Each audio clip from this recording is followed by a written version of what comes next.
first nuclear weapons were developed in the United States through the top-secret Manhattan Project. In 1945, the US used 2 nuclear weapons against the populations of Hiroshima and Nagasaki. Since the nuclear age began, 2,052 nuclear weapons had been detonated in testing programs, releasing long-lived radioactive poisons into the air, land and water. Military personnel, soldiers, Indigenous peoples, test site workers and the general public have been subjected to experiments on the effects of radiation. Many more have been affected through uranium mining, transport, processing, manufacturing and waste from nuclear weapons production. The 27,000 nuclear weapons that exist today are typically between 7 and more than 300 times more powerful than the Hiroshima A-bomb. Just 50 of today's 27,000 nuclear weapons could kill 200 million people. The biggest nuclear weapons currently deployed are equivalent to 250 Nagasaki plutonium bombs.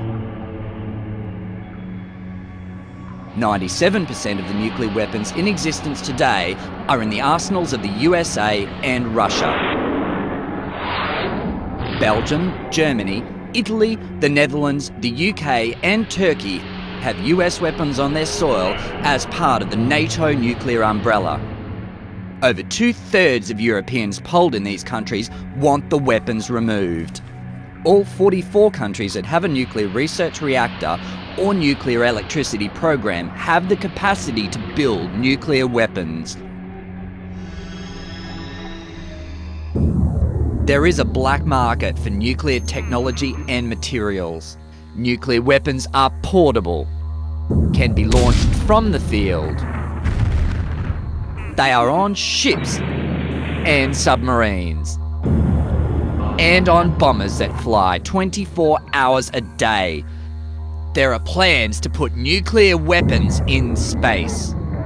Recent scientific studies have shown that even 100 Hiroshima-sized nuclear weapons, less than 1,000th of the global nuclear arsenal, could cause tens of millions of immediate deaths and devastating global, environmental and climatic consequences. But the peace and nuclear-free movement is strong. Since nuclear weapons were invented, people have opposed them, and so have governments. The first ever UN resolution in 1946 unanimously called for the elimination of atomic weapons. Still today, the vast majority of governments do not have and do not want nuclear weapons.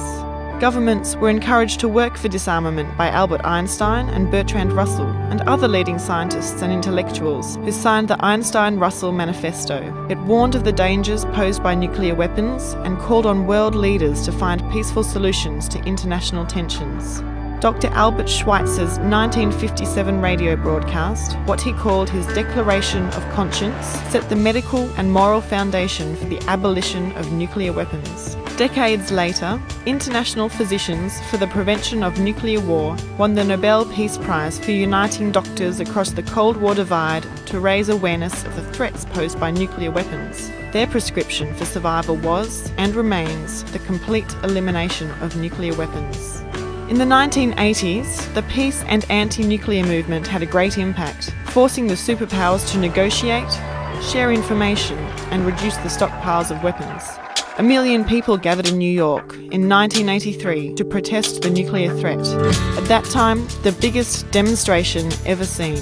Peace camps, such as the one organised by women at Greenham Common, and large demonstrations against the US NATO weapons in Europe and throughout the world, led to the elimination of some types of nuclear weapons and provided a constant reminder that the majority of citizens want a nuclear weapon-free future. Thanks to the strength of the peace and anti-nuclear movements and pressure applied by governments, nuclear stockpiles have gone from 68,000 weapons in 1986 to 27,000 today.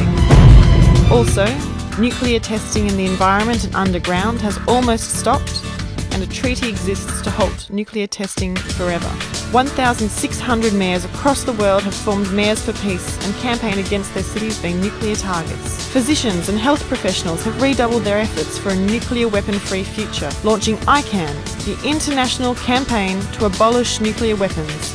Working with many other organisations, professionals and prominent people, our campaign will not stop until a nuclear weapons convention is negotiated. We have banned landmines, biological and chemical weapons. It is way overdue to ban the worst weapons of terror, nuclear weapons. Together, I can, you can, they can, we can abolish nuclear weapons for ourselves, our children, our future. Get educated, get active, I can!